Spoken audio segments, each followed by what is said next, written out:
Os personagens foram esquecidos no tempo. E vou explicar o porquê. Olá, eu sou o Conversa Paranormal e sejam bem-vindos ao meu canal, onde eu dou as minhas opiniões sobre episódios ou temas de ordem paranormal e leio os vossos nos comentários. Mas bom, vamos direto ao assunto, que é o último episódio dos Sinais do Outro Lado.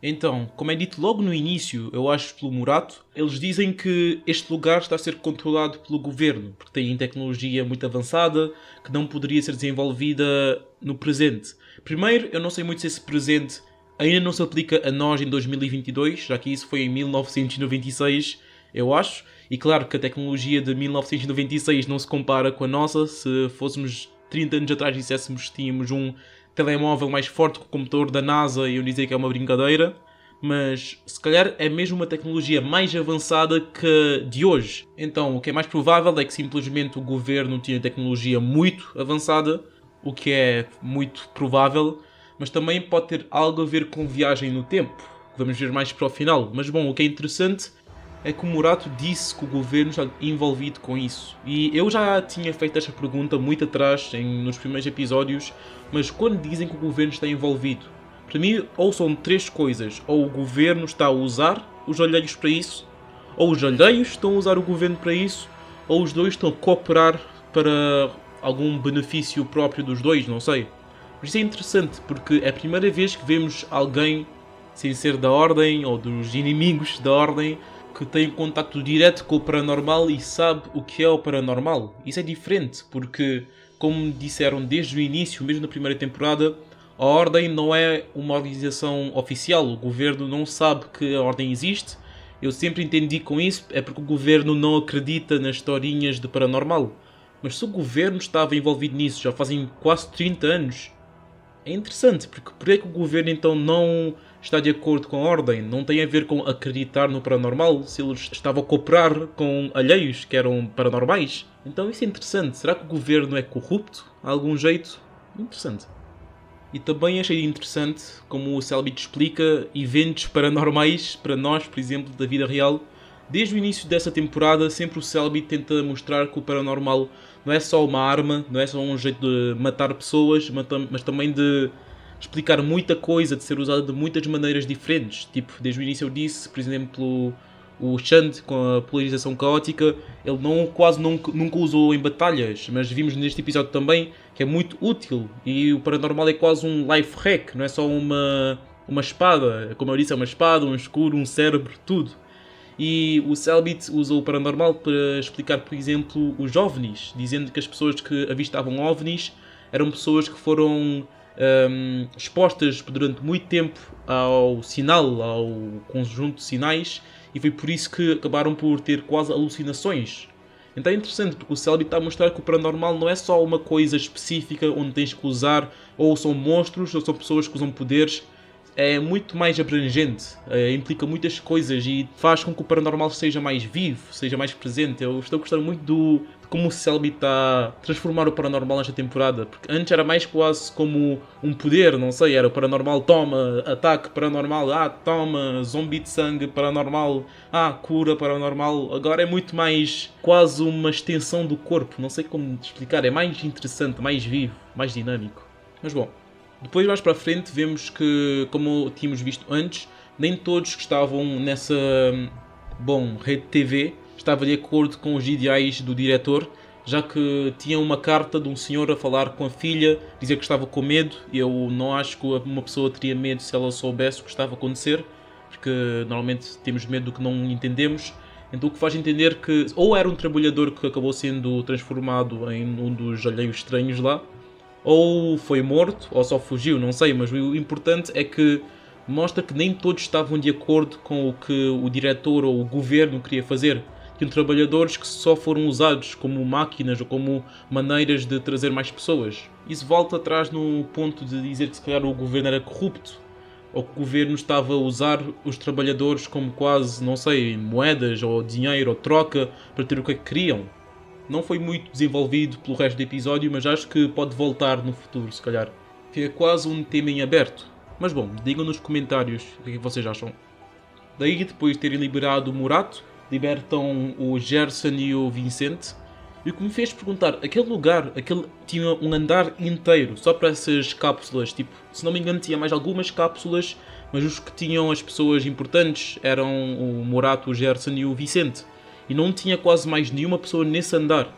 E vimos depois, mais para o final do episódio, que no próximo andar tinha muitas pessoas lá. Então, será que as pessoas do quarto andar eram mais, não sei, importantes que as pessoas do quinto andar? Também tinham só 3 pessoas lá. Mas também não faz muito sentido, já que o Morato claramente era especial. Disseram no início que tinha parâmetros mais altos do que os outros. Porquê que o Gerson e o Vicente eram importantes também? Não entendo, porque podes dizer que é porque o Vicente tinha contato com mercados, não sei. Mas o Gerson nunca teve contato com mercados. O Gerson era um senhor aleatório que fazia filmes na granja e foi abduzido. Isso é estranho. Será que é simplesmente porque eles foram abduzidos cedo, como recentemente? Mas também não faz muito sentido, porque toda a Heriberta, a Ludmilla e o Heriberto, desculpa, não me lembro mais dos nomes, mas os maconheiros que estavam ao lado da granja foram abduzidos recentemente e não estavam lá. Então digam-me nos comentários, porque eu não entendo lá muito bem, porque é que o Morato, o Gerson e o Vicente estavam entre o pequeno grupo que estava no quarto andar, enquanto quase todo o resto estava no quinto. Estranho. E também uma coisa que não foi respondida, ou se foi respondida eu só não prestei atenção e vocês vão me dizer nos comentários, mas como é que o Morato foi abduzido?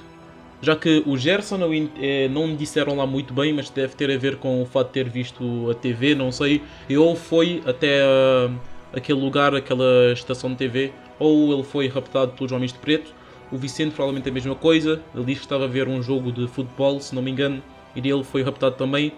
Mas o que é que aconteceu com o Morato? Como é que o Morato foi abduzido? Já que eu duvido que o Morato ia só ver a televisão durante muito tempo, já que o Morato foi quem escreveu no seu caderno que não era para fazer isso. Ele diz muitas vezes que ele não é tão burro assim, então eu não acho que ele faria isso. E também não acho que são só os sinais que vão te raptar, ou aleatoriamente, já que as pessoas da granja, a da Alberta e o Dom e o Luan, esqueci do nome, mas bom, eles não foram raptados. Então, como é que o Morato foi raptado? E também, outra vez, porque é que ele está no mesmo nível que o Vicente e o Gerson? Isso é estranho, eu ainda não entendi isso e não entendi até ao final. Então, se vocês sabem a resposta, digam-me, por favor. Mas bom, depois foram lutar contra aquela lesma, o Centripoda, se não me engano. E não tenho muito a comentar contra as batalhas, eu nunca comento muitas batalhas, é uma coisa mais, só comento as coisas mais que destacaram. Mas a coisa que destacou desta vez, como eu disse antes, é que o Chico, a função do Chico é interessante. Dá para ver mesmo que ele não tem que lutar mesmo. Porque normalmente quando pensas numa batalha, numa equipa de batalha, ou curas, ou dás buffs, ou lutas. Sempre foi assim. No início, nas primeiras temporadas, era só luta, não tinha cura nem nada. Daí mais para o final, mais para desconjuração, a calamidade teve isso de alguns curam, outros dão buffs, outros lutam. Mas nunca teve uma pessoa como o Chico, não sei, o Chico não cura, não dá buffs como diretamente e não tem um grande poder de luta. Mesmo se ele conseguiu matar não o Memoflígio, o Parasita, esqueci-me do Parasita que estava no adágio. Mas bom, ele conseguiu matá-lo graças à sua mina, mas diretamente ele nunca luta. Mas é interessante porque ele é muito polivalente, ele consegue fazer muitas coisas também com a sua habilidade de engenhoso, se não me engano, que deixa-o ter mais 10 pontos em quase tudo. Mas também nessa batalha, onde enquanto os outros estavam a lutar, o Chico estava a dar um suporte, entre aspas, mas de maneira criativa. Estava a ajudar o Gerson e o Vicente a se proteger durante a batalha. Usou a farinha do Vicente para dar tipo, mais visão aos que estavam a lutar. Eu acho interessante, o Chico é uma classe de personagem, não sei lá muito bem como chamar, mas é uma classe que nunca teve antes, porque sempre tivemos tanques, sempre tivemos ocultistas, como sempre desde que os ocultistas entraram no sistema da ordem, sempre tivemos DPS, sempre tivemos healers, mas nunca uma pessoa como o Chico consegue ser tão polivalente, tão útil de maneiras diferentes. Eu acho isso interessante, parece uma boa dinâmica, se calhar vamos encontrar nas próximas equipas da ordem.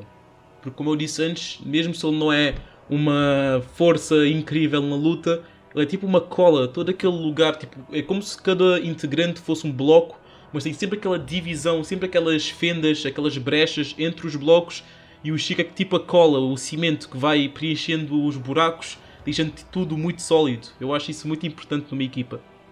Mas bom, Uma coisa que dizem depois, e que também me confunde um bocadinho, é que disseram então que a TV de Varminho foi criada desde o início com a intenção de ser usada como um meio de abduzir pessoas. Mas então o que não explicaram até o final, ou como eu não ouvi, é porque que a TV Varminho teve aquele drop. Porque disseram que a TV Varminho começou a se desenvolver e teve um drop e voltou a desenvolver muito e infectou todas as redes de TV que estavam ao lado. Ainda vai ter um revelando do Celebrity neste sábado, se calhar ele vai responder a tudo isso. Mas se vocês sabem e eu simplesmente não ouvi, digam nos comentários por favor, que eu vou adorar e vou responder sempre. Mas como eu estava a dizer, então a TV Varminho foi sempre criada com a intenção de ser usada pelos alheios, mas não sei se foram os alheios que criaram a TV Varminho ou se foi o governo. Disseram que o governo usou a rede TV, a estação de TV da TV Varminho, para conter um OVNI, quase. Tipo, tinha um OVNI que estava a vir e usaram para conter. Eu deduzo que os alheios vieram desse OVNI e acabaram ou por dominar isso tudo sem o consentimento do governo, ou o governo se aproveitou para usar os alheios para fazer não sei o quê. Mas é interessante, porque parece quase, eu acho que quase foi uma referência se calhar a SCP, com a noção de contenção, que o governo foi lá e tentou conter o OVNI, e foi um pouquinho uma referência que disseram que quando não olhavam para o OVNI se transportava, então tinham sempre que olhar para o OVNI, quase uma referência ao bebê do SCP, esqueci qual é o SCP, 16 algo, qualquer coisa, não me lembro mais. Mas bom, achei uma pequena referência, o Celebrity gosta muito de fazer referências a coisas que ele já consumiu, que ele assistiu, então é interessante às vezes tentar achar esses easter eggs durante o RPG, eu gosto muito. Então se vocês encontraram outras referências que eu não vi, digam nos comentários que eu vou ler e eu vou responder. E bom, uma outra referência que o Selby teve é das Backrooms, que foi o quinto andar, e depois de um grande labirinto encontram pessoas lá, como eu disse antes, muitas pessoas. Me vais perguntar, qual é a ordem da importância, entre aspas, das pessoas? Porque para mim a lógica seria quarto andar menos importantes, quinto andar mais ou menos e sexto andar as mais importantes. Então, ou o Murato, o Vicente e o Gerson são piores, entre aspas, que as pessoas que estavam no quinto andar. E eu pensei se calhar usar o argumento de se calhar quanto mais acreditares nos alheios, mais és importante, entre aspas. Mas eu não acho que, mesmo se o Murato se calhar fosse inteligente o suficiente para não acreditar, acho eu acho que o Vicente e o Gerson iriam acreditar, porque eles não são muito diferentes dos outros. Então, bom, não entendi lá muito bem, eu acho. Ou se calhar simplesmente não é uma ordem específica, quer dizer, se calhar os do quinto andar são as menos importantes, daí o quarto, daí o sexto. Eu não sei, intriga-me, porque eu não entendi lá muito bem a ordem de qual é o mais importante, para que tinham muitas pessoas do quinto e tinham tipo 3, se não me engano, ou 6 no quarto, e tinham tipo 6 cápsulas com só uma pessoa dentro que era dar no sexto. Não sei, parece que, será que tem uma ordem? Será que tem a ver com a energia que a pessoa pode fornecer? Mas se fosse, porque é que o Murato está no quarto e não no quinto? Não sei. Não entendi lá muito bem, se calhar o Celebrity vai dizer depois, então... Bom, e é triste porque o Chico matou a única portuguesa que tinha na ordem. Foi engraçado na mesma. Eu acho que ela morreu, não mencionaram mais nada. Também mencionaram que tinham um lugar onde eles poderiam ter encontrado uma maneira de encontrar as senhas para abrir as cápsulas. Só que eles não encontraram. Eu deduzo que devia estar naquele lugar escuro com aquele, não sei, um porco mutante que eles não conseguiram ver e só fugiram. Não faz mal, se calhar foram salvos de outra maneira, mas bom, falo mais sobre isso mais para o final do episódio. E bom, depois temos aquela play magnífica do Xande com a polarização caótica. Eu a vi chegando, só que eu entendi porque o Guaxinim não disse qual era a play, porque eu acho que devia ter um puzzle lá dentro. Só que o Celebrity não se deu conta que o Xande podia ter tipo hackeado o puzzle e sair de uma maneira mais fácil. Mas eu respeito, o Celebrity deve ter se dado conta só no momento que aconteceu. Ele disse, ele foi mais inteligente do que eu, vou dar essa vitória para ele. Porque se não me engano deveria ter outro puzzle lá, uma outra maneira de apanhar o cartão. Só que o Celebrity não ou se esqueceu ou não se deu conta que eles poderiam ter usado a polarização caótica. Então bom, achei interessante, o Celebrity se adaptou quase e admitiu que o Guaxinim usou uma técnica que ele não esperava mesmo. Eu achei isso engraçado. Mas uma coisa que me intrigou é que depois de terem resolvido todos aqueles puzzles, terem apanhado o cartão, apanharam o Murato e voltaram com ele, o Murato agiu como se ele já conhecesse esse lugar. Isso foi uma coisa que não foi respondida até ao final e eu espero que eles vão responder não revelando. Mas interessante porque como é que o Murat sabia tanto? Porque no início, quando ele saiu logo, ele foi logo e pôs os homens de preto de lado, como se ele sabia que os homens de preto não iam reagir. Também ele foi logo procurar a metralhadora, como se ele soubesse que eles levaram a metralhadora dele. Quando ele foi para a sala das backrooms, ele agiu como se eles soubessem, quer dizer, como se ele soubesse o que é que estava lá, como se ele já tivesse ido para lá. E não responderam a isso. Eu não sei, se calhar pode ser porque ele acabou por ver, quando ele perdeu sanidades, aquela porta lá em cima e reconheceu, mas não disseram nada para o Guizo não teve essa reação. Então eu não sei, foi uma coisa que não foi respondida, espero que vão responder. Ou se vocês têm a resposta, como sempre, podem dizer nos comentários, mas bom, eu vou deixar essa pergunta no ar. Mas bom, depois chegam no sexto andar, onde tinha aquela porta, que era na verdade um lugar físico mesmo, e foram para aquela sala do sexto andar. E o que me fez pensar é que ali tinham 6 cápsulas, se não me engano. Duas tinham sido usadas, tipo uma com a Dara e outra que tinha sido usada anteriormente. Mas então, primeiro o que eu gostaria de saber era o que é que as outras 4 cápsulas tinham a intenção de ser, já que eu ainda não entendi lá muito bem então qual era a função desse sexto andar, porque tinha a Dara, ok, mas tinha mais 4 cápsulas, então será que não sei, o Nelson, qual é o nome do diretor, mas bom, ele estava com o plano de capturar mais 4 pessoas, que eram os 5, ou será que ele simplesmente não encontrou ninguém para pôr lá, eu não sei. Eu tenho uma teoria, se calhar, mas digo mais para o final do episódio. Mas bom, o que eu acho interessante, ou mesmo mais interessante que o resto, é que tinha uma cápsula que estava vazia. O que me fez perguntar, o Wojtek, onde é que estava o Wojtek? Porque o Wojtek tinha parâmetros zerados. E no início eu deduzi que isso queria dizer que o Wojtek tinha sido morto. Mas se calhar tem algo a ver com o fato do Wojtek não estar mais conectado. E se calhar eu acho que isso é uma teoria muito à toa, mas a opção que o Wojtek estava lá antes, ele acabou por sair de lá, se desconectar, e por isso os parâmetros estavam zerados, e daí o Wojtek acabou se transformando no estrangeiro de algum jeito. Eu acho que é uma possibilidade, porque para mim o estrangeiro, ou o boss final, ou era o diretor, ou pode ser o Wojtek, eu não sei, pode ser um dos dois. Eu acho também que o estrangeiro acabou por sair daquele lugar, então eu não sei, porque vamos ver depois que aquele lugar como distorce o tempo, mais ou menos, no sentido de que se estás dentro da cápsula, adormeces e não sabes quanto tempo passou e o teu corpo não envelhece. Então nem dá para saber de quando é que o corpo é. O corpo pode ter estado lá e se ter saído já fazem 1000 anos e não dá para saber porque, bom, não 1000 anos porque a TV Robin foi criada depois, mas estou a dizer, não dá para saber lá muito bem quanto tempo a pessoa durou lá dentro. Então ser o Wojtek é uma possibilidade e daí como ele se desconectou, ele acabou perdendo os parâmetros, porque não tinha mais nada a se conectar. Então é uma teoria que eu vou deixar lá. O Wojtek ser o estrangeiro. Parece um bocadinho uma teoria maluca, mas eu acharia interessante. E daí aquela cena, não a cena final, mas a cena penúltima, eu não sei se posso dizer isso, quando o estrangeiro chegou. Para mim aquele drop da música foi foda. Eu acho que eu não senti um drop assim desde a chegar o Deus da Morte em Segredo na Floresta. Eu adorei aquele drop quando ele chegou. Eu achei isso muito interessante. E, spoiler, grande spoiler fodido. Se não quiserem ter um spoiler, passem mais para a frente. Mas quando o Xande morreu, isso foi uma grande dor para mim. Tipo, eu chorei muito, eu vou admitir. Eu não chorei nenhuma vez em Segredo na Ilha. Eu sou uma pessoa que chora muito em Ordem Paranormal. Eu acho que nunca chorei tanto quando o Kaiser morreu. Mas quando o Xande morreu, isso deu-me quase um flashback do Kaiser de sacrificar para deixar os outros sobreviverem. Eu achei isso bonito, eu chorei, vou admitir. Eu achei uma das melhores cenas de Os Sinais do Outro Lado. E se calhar uma das melhores cenas de Ordem Paranormal em geral. E bom, eu gostei muito dessa finalização para o Xande. Foi um dos meus personagens favoritos e para mim um personagem fica mesmo bom quando ele acaba, quando tem que acabar. E o Xande para mim acabou quando tinha que acabar.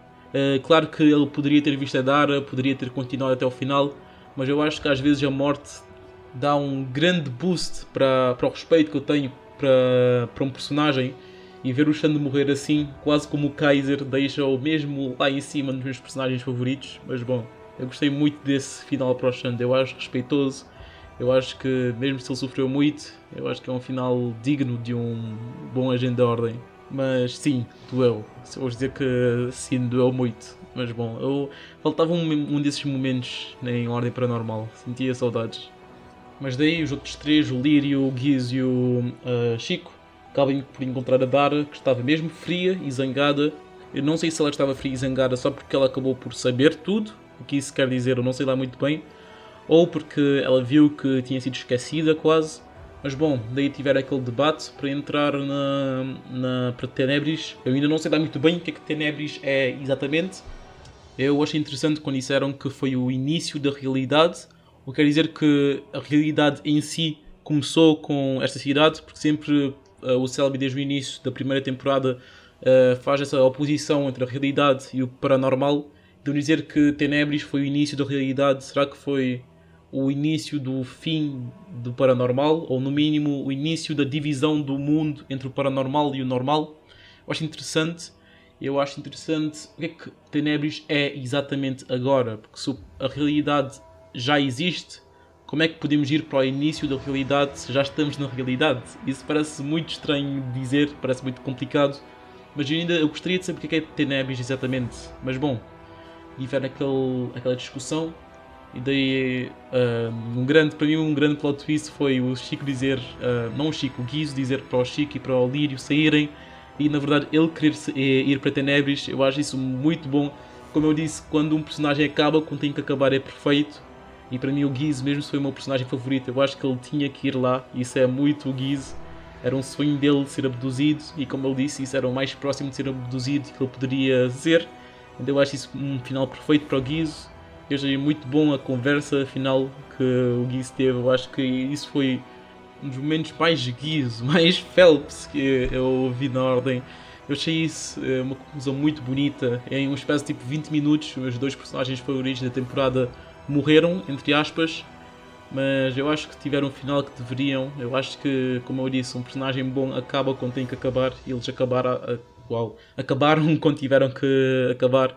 Então eu acho isso um bom momento, achei isso uma boa conclusão final para os personagens do outro lado. Mesmo se eu não compreendi 100%, mas acho que vão responder mais para o final, mesmo se não respondam amanhã, que é sábado, para o Revelando Segredos, vão responder nas outras temporadas. Mas bom, ainda fica com algumas perguntas para o final, já que, como eu disse, o Daddy chegou, mas bom, quando eles viajaram no tempo, na verdade, encontraram o Dante. Eu achei isso muito foda, ver o Dante com aquele terninho azul chique. Mas bom, é interessante, já que isso quer dizer que eles viajaram no tempo e que eles ficaram lá muito tempo.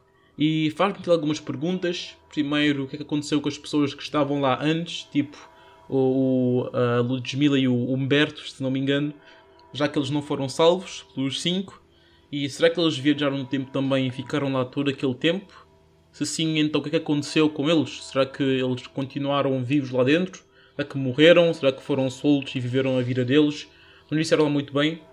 E também uma coisa interessante é que o Arnaldo falou com eles antes de eles irem, e o Calisto também.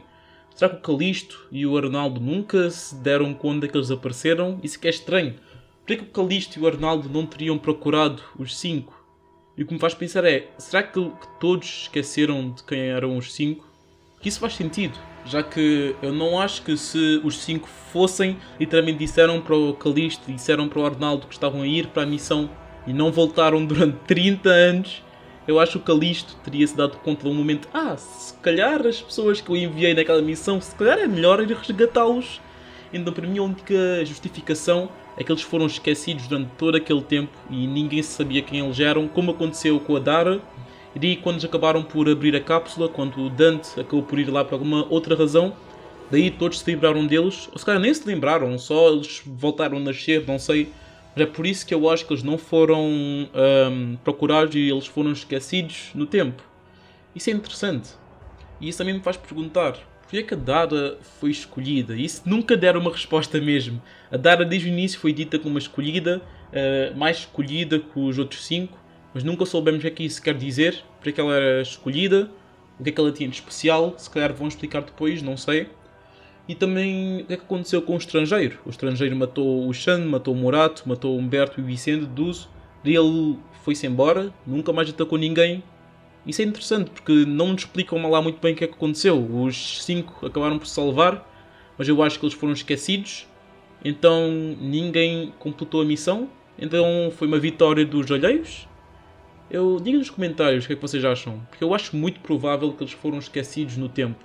e que do momento que entraram na cápsula só apagaram as memórias de todos, do Calixto, do Arnaldo, do Veríssimo, e bom, agora estou em 2022. Interessante.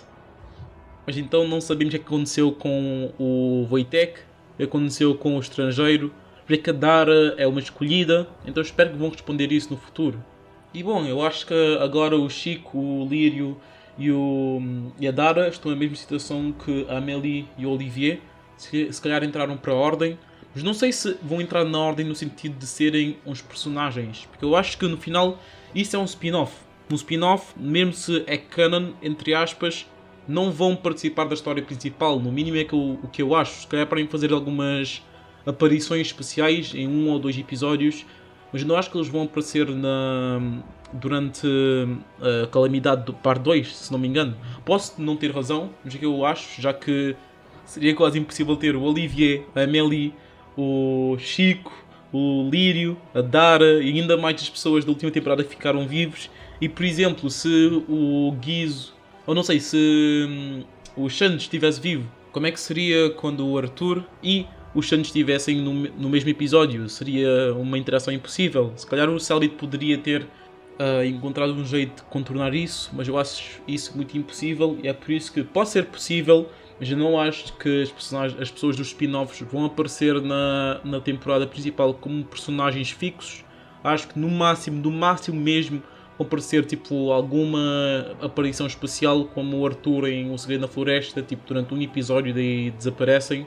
Se bem que o Arthur continuou, mas bom, entendem o meu exemplo. Eu acho que isso vai acontecer. E bom, o Célibate não anunciou nenhuma outra temporada até agora, anunciou o jogo. Eu gostaria de saber o que é que vocês acham sobre isso, já que como ele não anunciou nenhuma temporada, será que a continuação espiritual, como o terceiro spin-off, seria o Enigma do Medo? Ou será que isso vai ser só um jogo, vai ser tipo uma história paralela? Será que o Enigma do Medo vai ser canon? Porque o que eu acho muito difícil de... Porque é que é muito difícil ser canon? É que se for canon, as pessoas não teriam maneira de continuar a entender a história sem terem jogado o jogo. Eu acho que não é isso que o Célibate quer. O Célibate quer, sempre está desde o início a tentar deixar a Ordem uma coisa mais acessível possível, tipo transformando a primeira temporada numa visual novel, tentando adicionar spin-offs para as pessoas poderem entrar mais facilmente.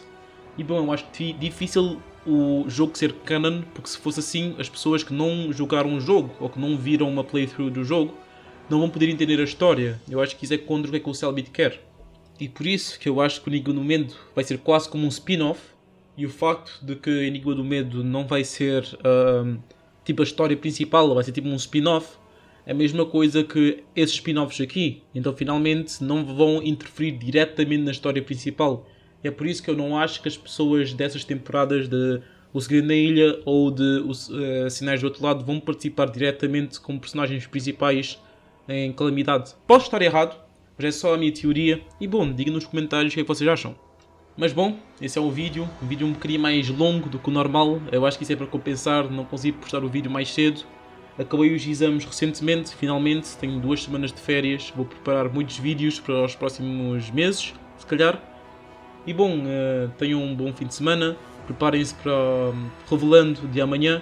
Sigam-me no Instagram e no Twitter também, eu faço muitas perguntas para vocês sobre temas que vocês querem, sobre perguntas em geral, então se quiserem sigam, é o Conversa Paranormal, mesmo para tudo. E bom, vejo-vos na próxima, até mais!